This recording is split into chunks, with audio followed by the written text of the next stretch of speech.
set to hold a hearing on state and municipal debt. Wisconsin Governor Scott Walker among those scheduled to appear. His state, of course, was a site of protests for weeks over his battle with state employee unions.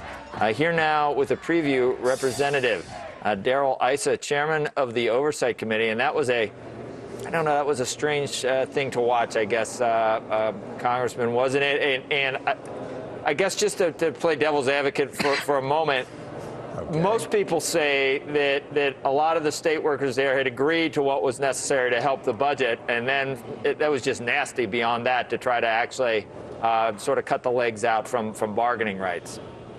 Well, I don't know about most people. Perhaps most people on television are saying it. What Governor Walker said pretty straightforward is he didn't think at the federal, county, or city level, state, county, or city level, that the pension plan could be in play, the pay could be in play, but he very much thought that these, if you will, health care plans needed to be under some sort of control. He also thought that while he was doing it, that pension should be. And there's a reason for it. Governor Walker has said basically the state should know what it's paying for and be able to be flexible year to year. And pension and health care were items that were spiraling out of control. You signed a contract not knowing what they were going to cost you, and they always seem to cost more.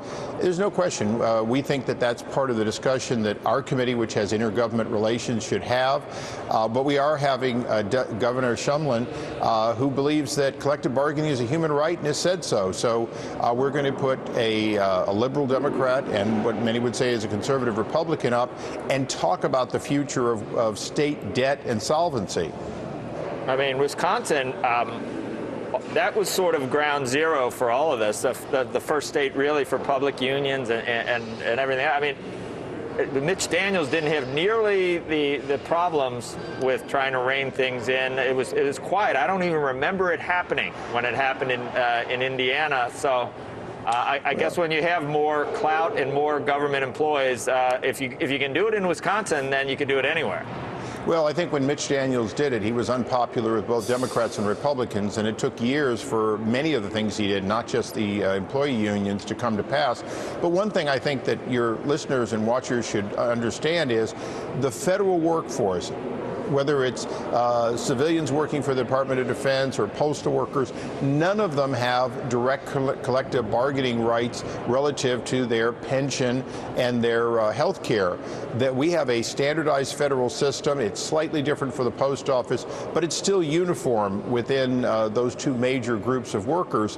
So what they're trying to achieve, or did achieve, I guess, in Wisconsin, in fact, already exists for the entire federal workforce. So from a Washington perspective, we do not have collective bargaining over retirement or health care in the federal workforce. And I think your viewers should know that this is an issue where the states have given something even more generous than the federal government without the ability to print money if they come up short. Well, let's say that you were able to do what was done in Wisconsin. That's not going to solve the fiscal problems of the states, right? There's a lot more that goes into it. Well, I think the fiscal problems of the state are easier to understand because they only have debt on the balance sheet and current revenue. They don't get into the Fed expanding funds and so on.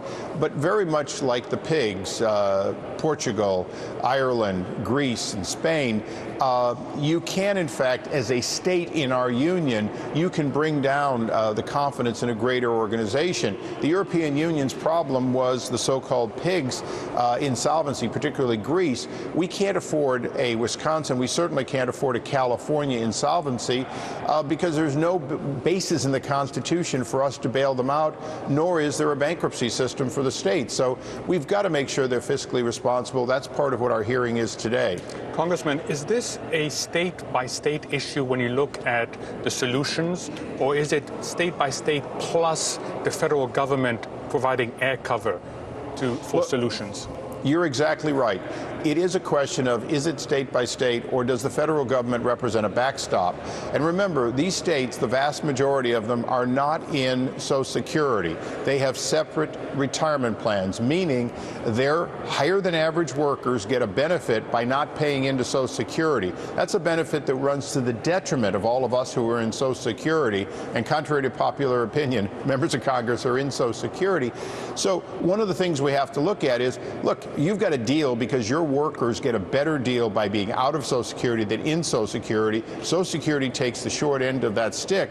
Let's make sure that we're not also being a backstop guarantee if your good deal goes bad. And that's a big thing for organizations like CalPERS and STRS, where you have $250 billion in each of those accounts. It's extremely important that they be solvent and self-sufficient, because they're already more generous than the Social Security system, and every taxpayer is already paying, if you will, a subsidy to state workers who have been able to opt out of Social Security. All right. I had a little more, Chairman Issa, but we're going to have to end it there. We appreciate it. And Thank you. We'll be watching today. Thanks. Great. Thank you.